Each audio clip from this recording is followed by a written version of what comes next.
Okay, this is day, I want to say 8 of the road trip with True, the internet friend, the VR friend. We drove through, I think it was, I want to say Radium Hot Springs Provincial Park. I may be getting the name wrong, but it's definitely around Radium Hot Springs. Where did we go? Oh, Drumheller.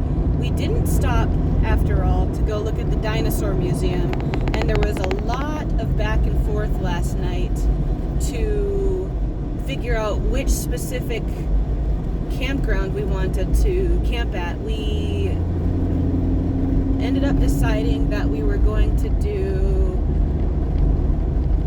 Blériot Ferry Campground, which apparently True just couldn't get over the fact that we got any camping spot whatsoever on what I guess they call the May long weekend, which would be, I guess, in the United States equivalent to Memorial Day weekend, maybe, where everyone seems to migrate to the campsites for the long weekend.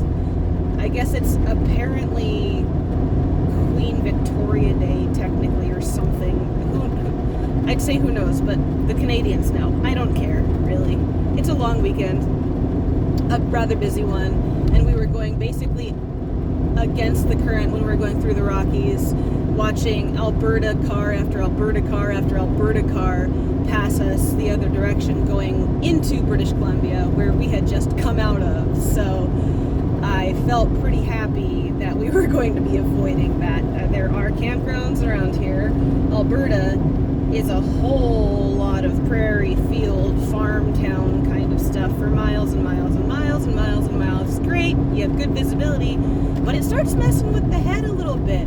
I'm a small town kid from Alaska. I am not used to fields. I am not used to prairies. I spent a little bit of time down in northern Idaho where we had some similar terrain, but it was hillier. So even though you had fields and stuff for miles and miles, there was some variability. You could actually find a decent sledding hill in the winter, for instance.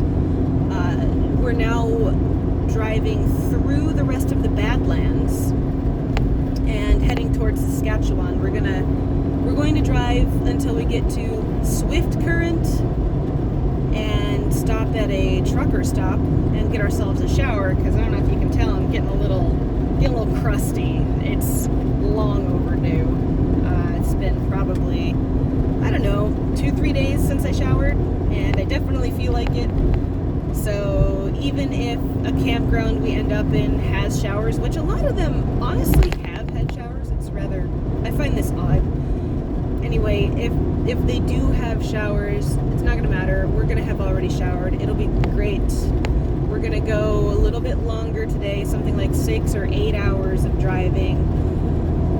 Have that stop for a shower, find somewhere, set up camp, which we're planning on actually doing a time-lapse video of, and at the end of it doing something that we both have come to refer to as having step 2, because one of our collective favorite YouTubers, his name is Steve, Husbandman actually refers to him as Canadian Criminal, I think, something like that anyway, is a YouTuber that does camping videos. He does stealth camping, he does regular camping, he has a bus, he does all this crazy stuff, and he's the coolest, you know. He goes to Canadian Tire, and he always mentions Canadian Tire. So one of my first adventures in Canadialand was stopping at a Canadian Tire, and it made me laugh. You know, all these small towns, they have a bunch of these stores where it's like a hardware store, a convenience store, a grocery store, everything. It has everything. And apparently Canadian Tire is just one of those kinds of stores, except for groceries. They don't have groceries. But every time we go, we've been making the joke of that, well, maybe this time we'll spot Steve. But, you know, he's more likely in a frickin' storm drain somewhere or behind a welcome to a wherever sign stealth camping. So maybe not, but if I got a chance to meet Steve at some point on this trip, I would get a kick out of that. That would be hilarious. I digress. So we're going to, anyway, back to the thing. We're going to take a time-lapse video of setting up camp because we've been putting our two small vehicles next to each other and setting up a tarp with two painter poles, those extendy kinds, guide out to either something pounded into the ground, like a stake, or rocks or trees. And it's actually, honestly, a pretty sweet setup. So True had the wonderful idea of doing a time-lapse video. Now I have two phones with me. My current phone, which actually works as a phone, and my old phone, which works as everything but a phone, because I may or may not have dunked the phone into the ocean while I was dip netting last year, and may or may not have had to replace it because of that. I can neither confirm nor deny. So anyway, before I get too far out of the interesting section of the Badlands, which I think is already kind of happening, I'm going to turn the camera around and give you a quick view, but also I've been recording time-lapse videos like True's been, so we'll have plenty of footage there anyway, but I'll just get a little bit for this video currently. And this is kind of just turning into the rolling hills portion of the adventure. It may already be too late to get a good idea of it, but you know, we've passed through kind of a lot of different terrain. We passed through what essentially looked identical to northern Alaska when I had gone through Tok and border crossing, because it's regionally, I mean, it's geographically the same. So there were a lot of Arctic looking evergreens. There were these weird red bushes along the side of the highway that I'm pretty sure were not anything I've seen before. There was a lot of flooded towns, weirdly enough. And then, oh, that was through the Yukon, by the way. And then in northern British Columbia, there was a lot of the same. And that whole time, there was just off and on snow showers, because apparently springtime in northern Alaska still means that Mother Nature is going to send us some snow. After that, we went through kind of a warmer region that was really reminiscent of northern Washington to me, where I grew up going to visit my grandparents in the summers. There was a lot of cedar. It was rather balmy by comparison to northern British Columbia anyway. This was the southern section around Kamloops and Kelowna that I'm referring to. We spent one night so far sleeping in our cars where it wasn't frigid cold, and that was that night.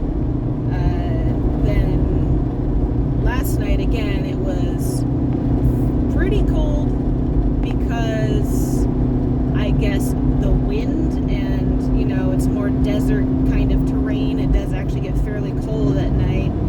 So we had a jolly good time sitting around the fire, keeping ourselves warm before finally cocooning in our respective sleeping spaces and trying not to die of cold exposure.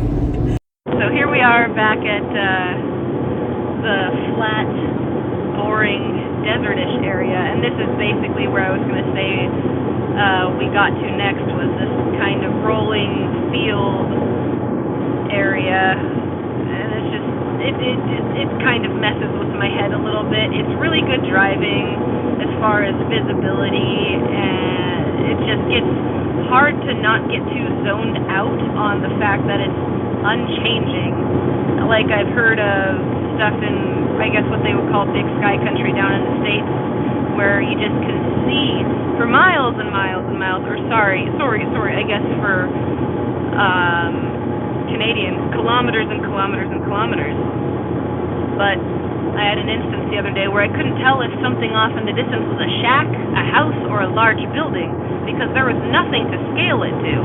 It was weird. there are these silos everywhere, but there weren't in this case, and there was another larger building fairly close to it, but who knows?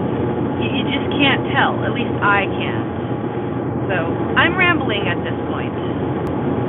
If you've stuck with me for this long, once again, thank you. I will start to try to put a little more interesting stuff into my videos. Instead of just me talking, as amazing and fantastic and entertaining and exciting as that is, I understand that it might